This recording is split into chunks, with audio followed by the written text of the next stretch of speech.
안녕하세요. 파고다에서 토플 라이팅을 담당하고 있는 최종훈입니다. 오늘도 역시 최근에 나왔던 문제를 독립형 문제, 라이팅 독립형 문제를 한번 분석을 해보도록 할 텐데요. 이번에도 역시 제가 미리 예상했던 문제가 나왔네요. 하지만 다른 많은 학생들, 제 수업을 듣지 않는 많은 학생들 같은 경우에는 이 문제 때문에 굉장히 고생을 했는데요. 왜 고생했고 또 어떻게 하면 또 쉽게 쓸 수 있는지 한번 보도록 하겠습니다. 자, 최신 기출 문제 한번 보죠. 문제를 한번 읽어볼까요? The most important problems in today's world will be solved in our lifetime 이란 문제입니다. 즉, 우리가 지금 겪고 있는 문제들이 우리가 살아있을 때 해결될 것이다. 살아있을 때니까 쉽게 얘기해서 수백 년은 아니겠고 수십 년 안에 해결될 것이다 라는 주제입니다. 굉장히 막연하고 좀 너무나 범위가 넓어 보이는 주제입니다. 이 문제 유형은 아시다시피 팩트형이죠. 뭐뭐가 있다 없다라고 얘기하는 전형적인 팩트형 문제인데요. 이거 같은 경우에 현재 중요한 문제들이 우리가 살아있을 때 해결될 수 있을까라는 것을 물어보는 주제이다 보니까 현재 진행되는 어떤 심각한 문제들이 있는지를 생각해보고 그중에 가장 심각한 문제 두 가지를 생각해서 글을 쓰시면 되겠습니다. 그럼 지금부터 한번 생각을 해보죠. 지금 잠깐 제가 시간을 드릴 테니까 퍼스 하시고 제가 동영상 보다가 퍼스 하신 다음에 이 주제가 나온다면 어떤 심각한 문제 두 개를 예를 들 건지 지금부터 한번 생각해 보세요. 자, 하셨나요? 그럼 지금부터 한번 저와 함께 이걸 브레인스토밍 해보도록 하겠습니다. 브레인스토밍 하기 전에 제 아이디어를 드리기 전에 학생들이 많이 하는 실수를 또 역시 먼저 보도록 하겠습니다. 잘못된 브레인스토밍 첫 번째. 어그리했어요. 네, 지금 해결되고 있는 문제, 지금 문제가 있는 것들 해결될 수 있습니다. 라고 했을 때 첫 번째 아이디어. 생명공학의 발달과 함께 질병 문제가 해결될 수 있고요. 두 번째, 환경공학의 발달과 함께 환경 문제가 해결될 수 있습니다. 라는 아이디어를 냈어요. 굉장히 아이디어가 잘 낸 듯하죠. 왜냐하면 질병 문제라는 것과 환경 문제라는 어떤 클리어한 아이템을 두 개를 댔기 때문에 딱 보기에 굉장히 좋은 아이디어인 건 맞습니다. 하지만 여기에 문제점이 있습니다. 뭐냐 하면 기본적인 아이디어는 좋지만 이걸 전개하기가 쉽지가 않다라는 거죠. 무슨 얘기냐? 첫 번째 아이디어에서 생명공학의 발달과 함께 질병 문제가 해결돼요 라고 얘기를 했다면 본론에는 뭐가 들어가야 되냐면 어떤 생명공학이 발달했길래 그 생명공학이 어떻게 또 질병을 치료하는지 그 공학의 종류라든지 질병 치료법을 나열하셔야 돼요. 하실 수 있나요? 의대 출신이라면 할 수도 있겠죠. 하지만 쉽지 않다라는 거죠. 두 번째도 마찬가지예요. 환경공학의 발달과 함께 환경 문제를 해결해요. 이런 얘기가 쉽게 할 수 있어요. 그런데 본론에서 환경 문제를 해결할 수 있는 환경공학적인 아이디어를 낼 수 있냐 이거죠. 환경공학과가 아닌 이상은 어렵다는 거죠. 그러니까 괜히 어려운 명제 던져갖고 쓰는 거는 시간 낭비일 수밖에 없습니다. 디스어그리에서 아이디어를 한번 볼게요. 어떤 학생이 이런 아이디어를 내더라고요. 아니요, 선생님 해결될 수 없어요. 첫 번째, 통일 문제 해결될 수 없습니다.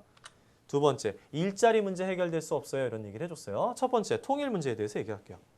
이거 굉장히 제가 자주 얘기하는 건데 한국적인 내용이죠. 한국적인 내용이에요. 한국적인 내용.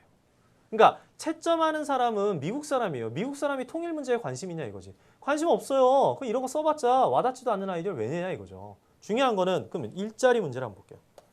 일자리 문제. 일자리 문제 해결 안 될 거예요. 이거는 나쁘진 않습니다. 그러니까 요거 같은 경우에는 실업 문제라고 하신 다음에 그 밑에다가 인구가 늘어나면서 인구는 줄지 않고 있죠. 우리나라 같은 경우에는 애 더 낳자 이런 얘기 하지만 세계 전체적으로 봤을 때 인구는 늘고 있습니다. 그렇기 때문에 인구가 늘고 있어서 점점점 일자리 문제는 더 심각해질 수 있다. 이런 얘기는 하셨는 건 괜찮습니다. 하지만 첫 번째 아이디어 같은 경우에는 너무나 한국적인 아이디어예요. 이런 것들은 절대 내선 안 되는 그러한 아이디어가 되겠습니다. 다시 한 번 더 말씀드리지만 전개를 할 수 있는지 내가 많이 쓸 수 있는지 생각하는 거 상당히 중요하고요. 두 번째는 너무나 한국적인 아이디어는 아닌지 한 번쯤 생각해 보시는 게 중요합니다. 자, 그러면 제가 이 문제에 대해서 어떻게 아이디어를 냈는지 한번 보도록 할게요. 먼저 찬성을 해보도록 하겠습니다. 우리가 살아있을 때 우리가 지금 겪고 있는 중요한 문제는 해결될 수 있어요. 라는 찬성했을 때 아이디어를 보도록 하죠. 찬성했을 때 아이디어입니다. 기대하세요. 어떤 게 나올까요? 죄송합니다. 쓰기 힘듭니다. 찬성하시면요. 생각보다 글을 쓰기가 힘들어요. 이 주제는 죄송하지만 반대로 쓰셔야 돼요. 해결하기 힘들다. 그래야지 여러분들이 쓸 수 있는 표현들이라든지 또는 아이디어 내기가 굉장히 쉽습니다. 지금부터 보도록 하죠. 반대했을 때. 자, 해결되지 않아요. 왜 해결되지 않는지 두 가지 문제점을 들도록 하겠습니다. 본론 1입니다. Environmental problems cannot be solved. 아마도 여러분들 이거는 다들 아이디어를 내셨으리라 생각해요. 환경 문제는 해결되지 않을 거예요. 환경 문제는 해결되지 않을 것이다. 그러면 본론에 반드시 써야 되는 게 있어요. 반드시 써야 되는 거. 그게 뭐냐면 환경 문제를 쓰셔야 돼요. 무슨 얘기냐? 환경 문제 종류가 있어요. 그냥 환경 문제, 환경 문제, 환경 문제 이렇게 글을 쓰게 되면 그거 읽는 사람은 굉장히 재미가 없겠죠. 그러니까 뭘 써줘야 돼? 환경 문제 종류. 제가 써놨죠 여기다가 글로벌 워밍, 그렇죠? 물이 부족해지고 또는 이제 피크 오일 하게 되면 이제 무슨 뜻이냐면 이제 오일이 거의 다 썼죠. 그러니까 기름이 원유가 거의 다 썼기 때문에 원유 문제, 가스라든지 또는 우레니움, 여러분들 핵 발전소에 쓰는 우레니움 같은 경우에도 몇십 년 안 남았다 이런 얘기를 하고 있죠. 이런 것들 때문에 문제가 되고 있다 이렇게 얘기하실 수가 있겠죠. 두 번째 볼까요?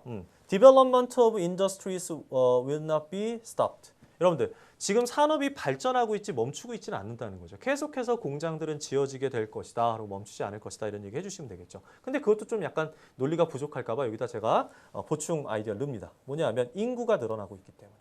그리고 인구가 늘어나니까 more demand, 더 수요가 늘어나겠죠. 물건이 더 필요할 거 아니에요. 그러니까 계속해서 생산을 해야 되고 공장들이 늘어나고 산업은 발전하고 또 여기에 살짝 추가하자면 뭐 인간의 욕심? 뭐 이런 것도 살짝 추가할 수도 있겠죠. 그래서 이런 것들을 넣어서 계속해서 어떻게 환경오염은 될 수밖에 없다라고 해주셔야죠. 멈출 수가 없다 이런 얘기를 해줄 수가 있겠죠. 뭐 이게 자기가 나는 뭐 자동차 얘기하고 싶어요. 그럼 여기 지금 제가 자동차 얘기를 안 써놨지만 자동차 얘기 쓰셔도 좋습니다. 자동차의 배기가스 같은 경우에도 마찬가지가 여기 들어갈 수가 있겠죠. 자동차가 줄고 있지는 않으니까요. 최소한. 두 번째 아이디어 볼게요. 우리가 지금 겪고 있는 문제들 중에 해결되기 힘든 게 뭐가 있을까요? 그렇죠. Social, economic and political problems 나왔어요. Social, economic, political problems. 그렇죠? 사회적이고 경제적이고 또는 정치적인 문제들은 are not likely to be resolved. 잘 해결되지 않을 가능성이 있다. 이렇게 얘기를 하는 거죠. 더 쉽게 말씀드리면 인간 사이의 갈등에 대해서 나올 거예요. 인간 사이의 갈등. 그냥 밑에 거 보기 전에 간단하게 한번 생각해 보죠. 사람 사이의 갈등은 1, 2년 전부터 있었던 일, 수십 년 전부터 있었던 일이 아니죠. 인류가 나타나면서부터 있었던 게 인간의 갈등입니다. 그러면 수만 년 동안 이루어진 갈등이 그러면 수십 년 안에 해결이 될까요? 당연히 안 되겠죠. 그럼 이제 아래 그 세부 내용에는 뭐만 넣어주면 돼? 그렇지. 인간의 갈등들의 종류를 몇 가지 언급해주면 되겠죠. 한번 해볼까요? 첫 번째, the gap. 어떤 갭인데 between the rich and the poor, 즉 빈부의 격차 또는 cultural differences, 문화적 차이에서의 갈등 또는 religious differences, 이거 굉장히 심각한 문제 중에 하나죠. 종교 갈등. 이런 것들은 이미 예전부터 existed, 존재돼 왔어요. 언제부터? 인간이 나타나고부터 존재돼 왔던 것이다. 그러니까 수만 년, 수천 년 동안 이루어져 왔다. 그러니까 앞으로 해결 안 되겠죠, 쉽게. 다음, the conflict have caused wars and terrorism. 그러니까 사람들을 막 죽이기까지 하죠, 최악의 경우에는. 그 심각성을 좀 살짝 더 얘기해주고 있고요. 그 다음에 아까 리치 앤더 푸어 또는 경제적 갈등을 얘기해주기 위해서 인터내셔널 트레이딩, 즉 무역거래, 국제적 무역거래들도 굉장히 심각하죠. 컴피티션, 무슨 얘기예요? 굉장히 경쟁이 굉장히 치열하게 이루어지고 있죠. 항상 누가 있어요? 위너가 있으면 루저가 있죠. 그렇죠? 한쪽이 돈을 많이 벌게 되면 다른 쪽은 돈을 많이 빼앗기게 되고, 뭐 요즘에 유럽의 경제 위기다 이렇게 얘기하면서 어떤 일이 벌어져 부도 사태까지 이루어질 수가 있어서 굉장히 많은 갈등들이 나타날 수가 있다. 이렇게 얘기해 줄 수가 있겠죠. 그래서 인간 사이의 갈등, 그러니까 환경 문제, 인간 사이의 갈등, 이 두 개의 굉장히 커다란 명제를 던짐으로써 글을 쓰게 되면 두 개의 내용이 겹치지도 않고 깔끔하게, 또 여러분들 뭐 환경 문제나 또 인간 갈등 이런 것들은 굉장히 쓰기가 쉬운 그런 표현들이 많기 때문에 잘 완성할 수 있을 거라 생각합니다. 어려운 문제지만 굉장히 제가 쉽게 해결을 해드렸습니다. 역시 뭐 브레인스토밍은 뭐 파고다 최고의 라이팅 강사 최종훈이면 해결할 수 있죠. 그렇죠? 감사합니다.